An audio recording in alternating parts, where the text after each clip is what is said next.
Welcome to Safe Animal Handling for Birds, brought to you by the League's Behavior Department. Prior to handling any bird, you will want to be prepared with all the tools you may need, and you will want to gather these before interacting with the bird. To safely move a bird from an enclosure into a carrier, or vice versa, you will need a bird net, a towel or rag, and a carrier. The size of the net, towel, rag, and carrier will depend on the size of the bird. All these tools should be large enough to completely cover the bird's head, body, and wings. If the bird is in a cage, begin by first removing toys, water, food dishes, and perches. These may become an obstacle and can cause injury to the bird if left in the cage while you are attempting to transfer the bird. Once these items are removed from the cage, you will steer the bird slowly and carefully to the corner of the cage using the following steps. I will demonstrate these steps with birds of varying sizes. Using the towel or net, gently yet firmly cup the bird's body. Ensure the wings are flat against the bird's body and the bird is as centered in the towel or net as much as possible. The towel can be draped over the bird's head to calm the bird and prevent bites while the bird's body is safely maneuvered.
Carefully place the bird in a new cage or carrier.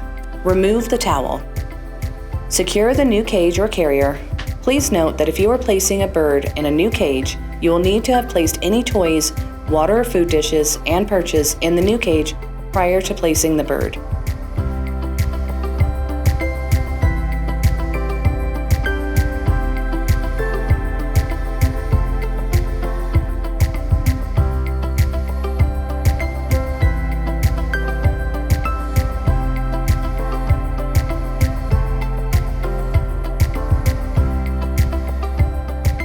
Remember, you should only handle birds if necessary for your job at the League to limit their stress. Please reach out to the League's Behavior Department with any questions. Thank you for watching Safe Animal Handling for Birds.